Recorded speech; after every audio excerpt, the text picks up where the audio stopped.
انہیں حقائق کے اندر ایک حقیقت یہ بھی ہے کہ ان کے ہاں ایک سسٹم ہے مکھیوں کے اندر، شہد کی مکھیوں میں، اور سسٹم یہ ہے ایک تو یہ کہ مکھیاں جو ہیں وہ یہ نہیں کہ جس کا دل چاہا 2 فرلانگ چلے گیا، کوئی 4 میل چلی گئی، کوئی 10 میل چلی گئی، کوئی غائب ہو گئی، یہ سب سسٹم ان کے یہاں نہیں ہے.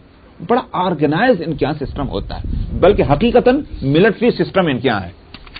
ایک تو یہ کہ صاحب ان کے یہاں جمہوریت نہیں ہے، جمہوریت بالکل نہیں ہے کہ جو ہم لوگوں کے دماغ کی اپج ہے، بلکہ ان کے یہاں خالصتاً عمارت پر سارا سسٹم قائم ہے. ملکہ جو ہے وہ تو ہوتی ان کے امیر، اس کا کام جو ہے وہ ایک طرف تو بچے دینا، انڈے دینا جو بھی ہے، اور دوسری طرف اس کا حکم چلتا ہے. حکم اتنا کہ جب تک کہ ملکہ وہاں موجود ہے سارا ان کا پورا جو ہے وہ یوں کہیے کہ پورا لشکر کا لشکر وہاں موجود ہے. ملکہ وہاں سے چلی، لشکر بھی غائب. اتنی زبردست ان کے ہاں ڈسپلن اور ملٹری ڈسپلن ہے.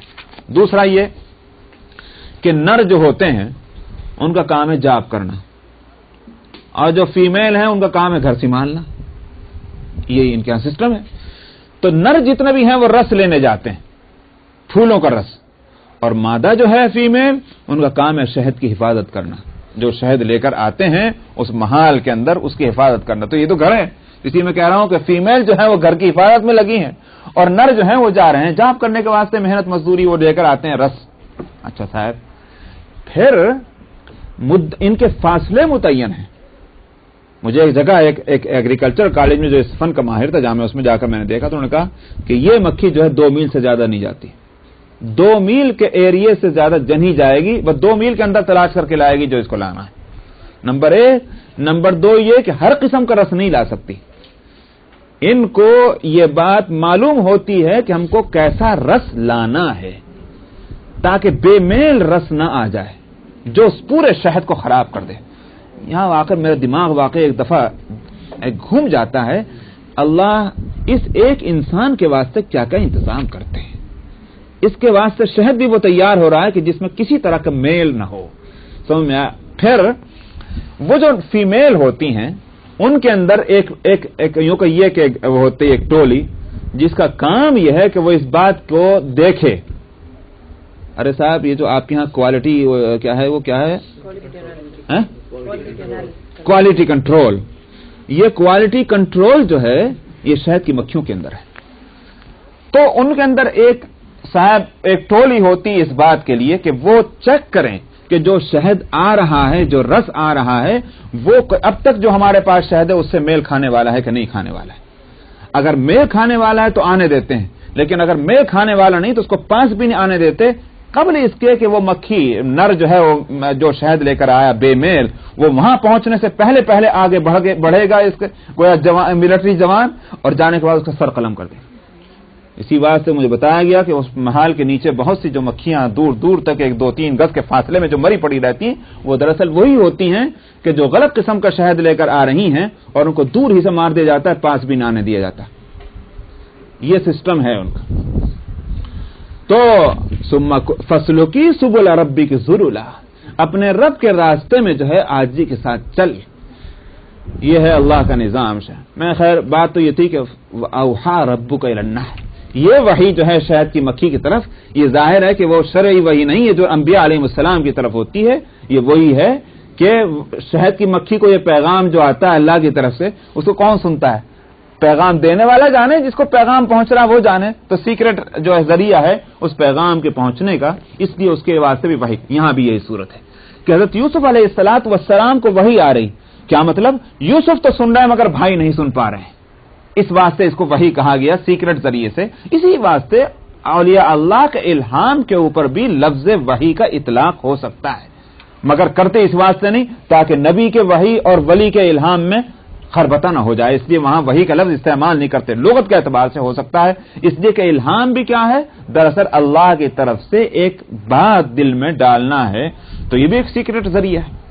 تو یہاں وحی سے وہی مراد ہے لغوی. وَأَوْحَيْ، یہ کون سی سورہ مریم کھلی ہوئی؟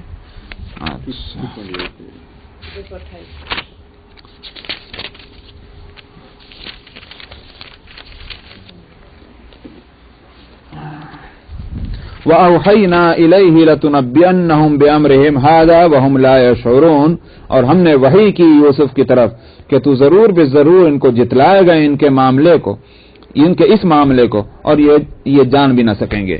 وَجَاءُوا أَبَاهُمْ عِشَاءً يَبْكُونَ، اور وہ آئے اپنے ابا کے پاس رات کے وقت میں، عشاء کے وقت میں روتے ہوئے۔ یبکون یا یوں کہیے چیختے ہوئے۔ یبکون ایک تو رونا ہے خالی ویسے ہی آنسو گر رہے، اور ایک ہے آواز کے ساتھ رونا، یہ بکا، سمجھ میں آیا؟ تو یبکون روتے ہوئے چیختے ہوئے کہ ہائے ہائے بڑا نقصان ہو گیا، ہم لٹ گئے، ہم برباد ہو گئے، اس طرح کی چیخیں مارتے ہوئے آئے وہاں۔ وَجَاءُوا أَبَاهُمْ عِشَاءً يَبْكُونَ، اور آئے اپنے ابا کے پاس رات کے وقت میں روتے ہوئے۔ قالوا یا ابانا انا ذهبنا نستبق وتركنا يوسف عند متاعنا فاكله الذئب، وہ جو ابا جان نے کہا تھا کہ بھیڑیا کھا جائے، ان کو وہی نسخہ ہاتھ آ گیا، کہنے لگے بہت اچھا نسخہ ملا، بس یہ بھیڑیا کھانے والی بات ہی بالکل ٹھیک ہے، وہ اسی کو پکڑ لیا۔ تو آئے وہ اور کہنے لگے اے ابا جان ہم گئے تھے نستبقو، کیا کرنے؟ نستبقو یہ ہے جس کو وہ جو ریس کرنا کہتے ہیں۔ ریس کیسے ہوتی ہے؟ مقابلہ، دوڑنا۔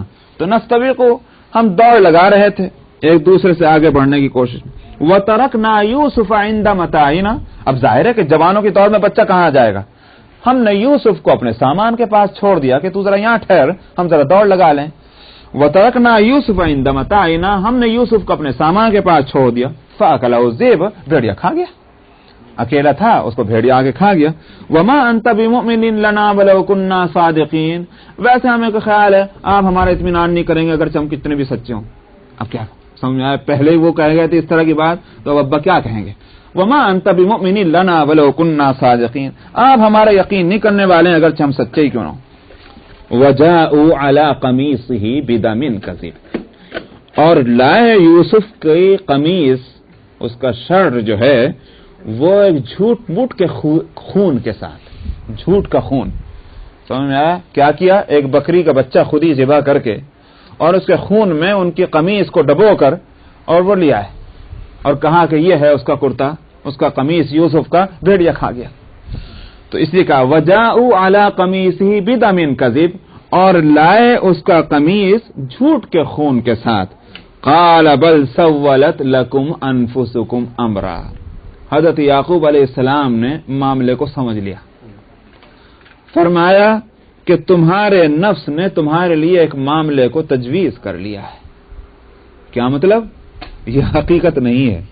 کیوں نہیں ہے؟ اس واسطے کہ وہی اللہ کے معاملات عجیب ہیں۔ کہاں تو دیکھیے آپ یہ جوان پٹھے بالکل، یہ سارے جو ہیں یہ جال بن رہے ہیں اور مکر سب کچھ، مگر بڑا اوچھا، نامکمل۔ کیا نامکمل؟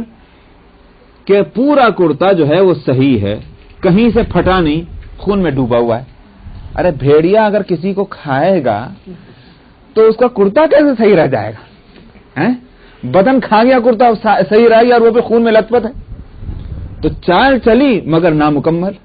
تو یعقوب علیہ السلام نے جو دیکھا، ارے کرتا تو پورا محفوظ ہے، خون میں ڈوبا ہوا ہے، تو اس نے کہا قال بل سولت لکم انفسکم امرا، تمہارے نفس نے ایک معاملے کو تجویز کر لیا ہے۔ فصبر جمیل، سو اب میں اچھا صبر ہی کروں، اور کیا میرے لیے ہے اس کے سوا راستہ؟ واللہ المستعان علی ما تصفون، اور اللہ ہی سے مدد چاہی جاتی ہے اس بارے میں کہ جو تم نے اس وقت جو صورت بیان کی ہے اس کے تعلق سے۔ یہاں ایک سوال یہ پیدا ہوتا ہے کہ جب یعقوب علیہ السلام سمجھ گئے ہیں کہ یہ ایک جھوٹ کی ایک سازش ہے اور بھیڑیا نے نہیں کھایا، تو یوں کیوں نہیں کہا کہ تم غلط کہہ رہے ہو، جاؤ تلاش کرو، اور خود بھی جاتے تلاش کرنے کو، چلو میں جاتا ہوں؟ یہ کیوں نہیں ہوا؟ معاملہ یہ ہے کہ یہ سارے قصے اللہ کی طرف سے ہو رہے ہیں نا۔ میں کہتا ہوں کہ آخر اتنی بات ان کی عقل میں کیوں نہیں آئی تھی بھائیوں کے کہ کرتا بھی ذرا پھاڑ لیتے؟ لیکن کرتے کو صحیح رکھوانا اگر یہ اللہ کی طرف سے ہے تو حضرت یعقوب علیہ السلام جیسے نبی، جلیل القدر نبی، ان کے ذہن سے اتنی معمولی بات کو نکال دینا بھی اللہ ہی کا فعل ہے۔ کیوں؟